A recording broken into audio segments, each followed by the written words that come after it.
a few minutes ago, Congressman Tom Garrett started the process to actually look at voting on a straight repeal of the Affordable Care Act.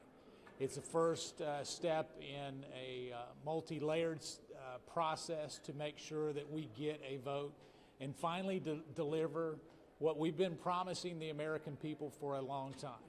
It's standing with the President to make sure that we repeal the Affordable Care Act. Additionally, we have to answer a question. How long do the American people have to wait until we actually fulfill a campaign promise? How long do they have to continue to wait as they endure higher premiums?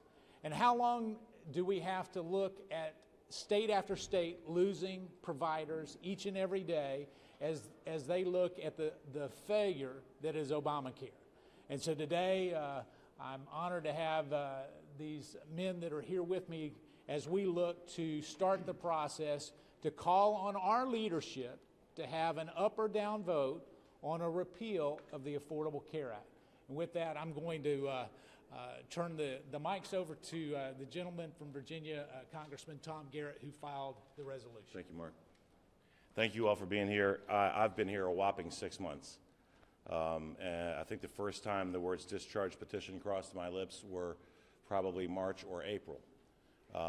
I'm frustrated, and it's difficult for me to remove myself from the Citizen Tom worldview that I built up over 44 years prior to arriving at this body, and I'm frustrated. It's hard for me to transition to the legislator Tom worldview. In fact, I don't think I've done it, and that's why I'm frustrated, and I think the American people are frustrated. Every member of this body elected prior to last year's election who has an R beside their name at some point voted on many of the dozens of occasions upon which we passed a repeal. Let me be clear on this. It's not a full repeal and nothing. It's a full repeal with 2 years, 24 months, phase out to find a replacement. Are you frustrated that Democrats and Republicans won't work together? I am. Because when no fewer Democrats, no less prominent Democrats than Governor Mark Dayton have said it's broken, President Bill Clinton said it's the craziest thing, and President Barack Obama, after whom the bill is named, said it has, and I quote, real problems. We know the state of the world in which we live, and I know that there'll probably be questions about the CBO score. Candidly, if you weren't skeptical as to how the CBO works, I always judge any nonpartisan entity by the partisans who appointed them. I became skeptical when I learned that the CBO score for this bill, this resolution with discharge, came out today. Just today. I mean, nobody knew we were going to do this, but immediately it was scored. So let's change the paradigm. Let's change the paradigm. The discussion shouldn't be about coverage. I hear about how many people will lose coverage. The discussion should be about health care. Health care. Access to affordable care. I'll digress for a moment. We could call the Affordable Care Act the Insurance Industry Profit and Bailout Act of 2010 if we wanted to. If you'd bought $100 worth of United Health the day that this bill passed, the last time I looked, you'd have $580 worth of stock. And the same for the other providers. In fact, you should have been skeptical as a people, and we were, when the insurance industry supported the bill.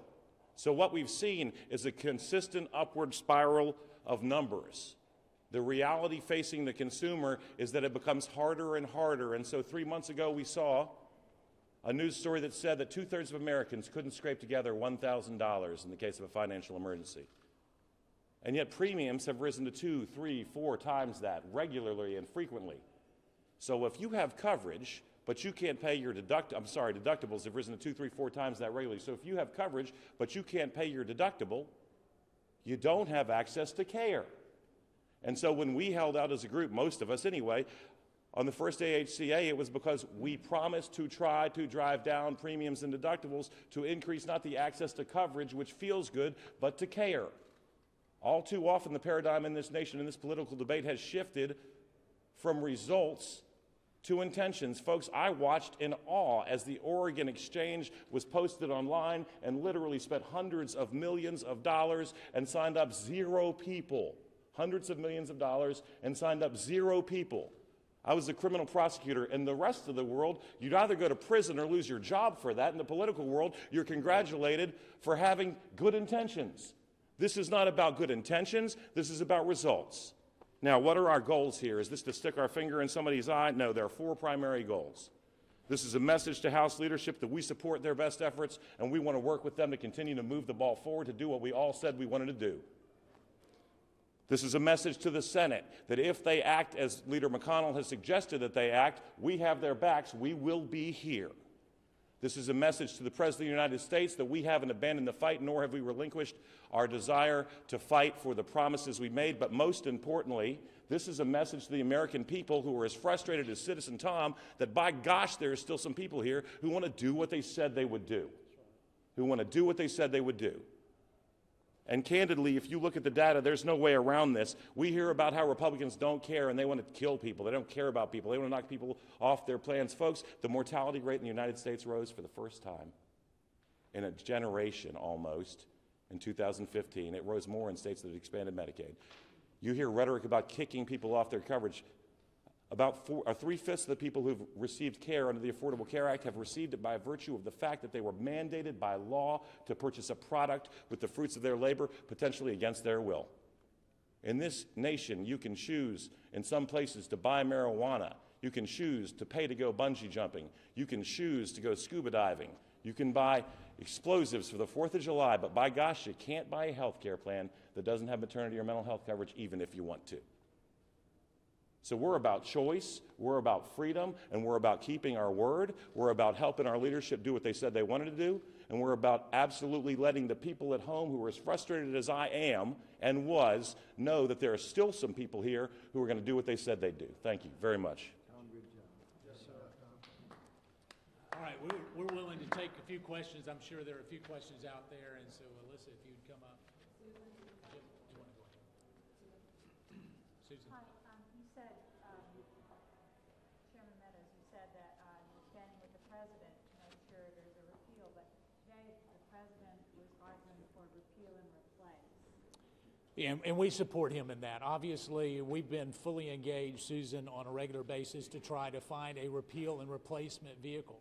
I can tell you it was really the Freedom Caucus who first put a repeal and replacement vehicle out there with Senator Rand Paul and Congressman Mark Sanford for a repeal and replace effort. We believe that it should be done, and yet at the same time, we understand that we have reached potentially an impasse. I'm still hopeful that they'll come up with some kind of an agreement in the next 72 hours, 120 hours, where we can ultimately put this to rest for the American people. But if not, we should put on President Trump's desk what we put on President Obama's desk. We should demand no less. May I speak to that briefly? Let me be clear. The bill that's seeking to be discharged here would be a repeal phase-in over 24 months. I think you might see bipartisanship as it related to the negotiation. You might have people who don't feel there's a great role for the federal government in health care. You might have people who believe in single payer. But wouldn't it be nice to break the impasse and get both sides to the table? And, hey, for a change, keep your promise. So this isn't repeal, yank the rug out from under people. This is repeal with a 24-month phase out, maybe to light a fire under the rear ends of the people in this building on both sides to get together and get to work for the American people. When President Obama says it has real problems, when Mark Dayton says it's unsustainable, when Bill Clinton says it's the craziest thing, but nobody in this building on the other side of the aisle is willing to talk about it, let's break the logjam. Sorry, thank you. So when you're talking about your full repeal bill, you're talking about the 15 bill? 2015 bill. And obviously, because of the rules in the Senate, it doesn't go as far as a full repeal. There are some members up here who have actually not only sponsored but co-sponsored full repeal. But knowing the vehicles that we have left to us right now with a 50-vote margin in the Senate, it would be the 2015 bill. So, I mean, I know that Senator Cruz has raised this issue. The 15 bill, I mean, that doesn't touch any of the regs. None of the Title I, that's correct. That's correct. When this bill was in the House. That's correct. Bill. That's correct. How do you square that? Well, maybe a better deal to go for the other. Well, again, on any replacement, what you would have is that freedom of choice to do that. And so as we start to look at this, there is no employer mandate, there's no individual mandate. And so as we start to look at what is available, you allow the free markets to go. Now, will the Title I regs still stay there? Yes, if we don't take them out in another venue. But I can tell you that as we look at it, the American people do not know why we didn't have something on President Trump's desk on January 20th. Here we are at July 20th with nothing to show for it. They're tired of waiting. The people I serve, the people that most of these members of Congress serve, they're tired of waiting, and it is time that we get something done. At this moment in time, the House has voted on a health care bill and the Senate has not. Are you afraid that this dynamic could be repeated on spending bills, on the debt limit, on tax reform, just that they have such a narrow margin there? Yeah, I think it is being repeated. I'm not concerned that it might. It is being repeated in a number of bills that have gone over the Senate and continue to just lay there without action. I think that's the frustrating point for the American people. They said, if you'll give us the House, we'll do something. Then they said, well, that wasn't enough. If you'll give us the House and the Senate, then we'll be able to accomplish something. Then the last thing was, if you give us the House, the Senate, and the White House, we'll get something done. Well, I can tell you, there are no other houses or no other chambers to give them in order to accomplish anything. Final question. I understand you're saying that lawyers are frustrated, you haven't done anything, but you argued against this approach in January, and a lot of the members, like yourself, worried that if you put something out without showing what you would do to replace it, you could concern people right ahead of the midterm elections.